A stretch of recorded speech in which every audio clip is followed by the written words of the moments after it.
अगर आप लोग पूजा पाठ करते हैं तो शाम की पूजा में ये नियम अवश्य ही रखें, तभी होंगे आपको अपने इष्ट देव के दर्शन। जय माता दी सभी को। राधे राधे।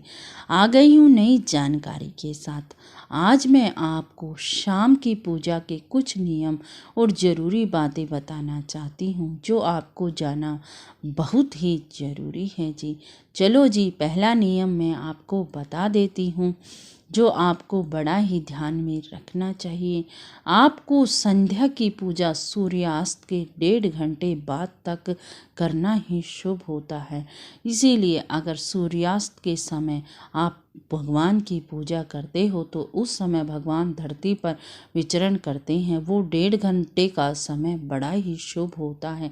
अगर आप इस बीच में पूजा कर लेते हो तो बड़ा ही शुभ हो जाएगा।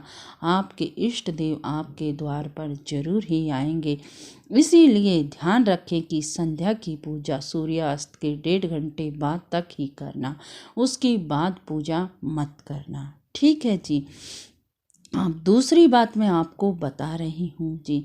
आप अगर शाम की पूजा कर रहे हैं, आप स्नान कर लेते हैं तो बड़ा ही अच्छा है। नहीं तो अच्छे से मुंह हाथ पैर धोकर ही अच्छे तरीके से स्वच्छ होकर ही पूजा करें, तभी आपका मन पूजा में लगेगा। ठीक है जी। अब तीसरा मैं आपको बता रही हूँ जी, संध्या की पूजा करते समय तुलसी या किसी पेड़ से फूल फल या पत्ते नहीं तोड़ने चाहिए। इससे बड़ा ही पाप लगता है, क्योंकि बताया गया है शास्त्रों में कि शाम को पेड़ पौधे सोए शयन में चले जाते हैं, इसीलिए उनको उठाना बड़ा ही अशुभ होता है। चलो जी, अब चौथा बता रही हूँ मैं आपको नियम। पूजनीय पेड़ों जैसे संध्या पूजन करते समय केवल धूप दीप प्रज्वलित कर सकते हैं, ना ही उनको छुएं, ना ही उनके पत्ते तोड़े। जैसे कि आप तुलसी पत्र, समीप पत्र, जो भी पूजनीय पेड़ हैं, भगवानों के रूप में विराजमान हैं इस धरा पर, उनको आप रात में धूप दीप तो कर सकते हैं शाम के समय, लेकिन उन्हें छूना बड़ा ही निषेध माना गया है। ठीक है जी। अब मैं आपको 5वां नियम बता रही हूँ। संध्या की पूजा करते समय घर के मुख्य द्वार जरूर ही खोलें और आरती जरूर गाएं घर में, क्योंकि शाम की पूजा में आरती नहीं गाई जाएगी तो वो पूजा मान्य ही नहीं होगी। इसीलिए अगर आप शाम की पूजा कर रहे हैं तो आरती का गायन जरूर ही करें। अपने घर में घंटी जरूर ही बजाएं। ठीक है जी। आप छठा नियम जान लीजिए जी। आप रोज पूजा में धूप दीप के साथ कपूर जरूर जलाएं, जिससे कि वातावरण में शुद्धता आती है। अगर आप कपूर में 2 लौंग डाल लेते हैं तो बहुत ही अच्छा है जी। इसीलिए अगर आप ये नियम अपना लेते हैं तो बड़ा ही अच्छा है।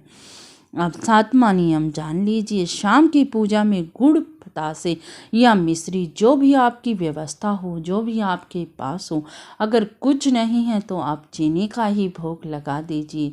लेकिन शाम की पूजा में भगवानों को भोग जरूर ही अर्पण कीजिए जी, क्योंकि अगर हम भगवानों को भोग अर्पण नहीं करते तो वह पूजा हमारी निषेध मानी जाती है, क्योंकि हर पूजा में भोग जरूर होता है।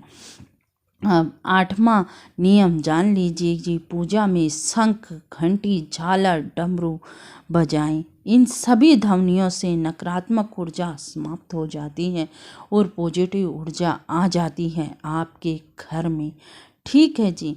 अब आपको 9वां नियम बता रही हूँ। पूजा के बाद माथा टेक कर क्षमा याचना करें भगवान से, और ये जरूर कहें कि भगवान, मुझसे जो भी गलती हो गई, जो भी भूल चूक हुई इस पूजा में, मैं अधम नीच पापी हूँ, मुझे क्षमा कर दीजिए।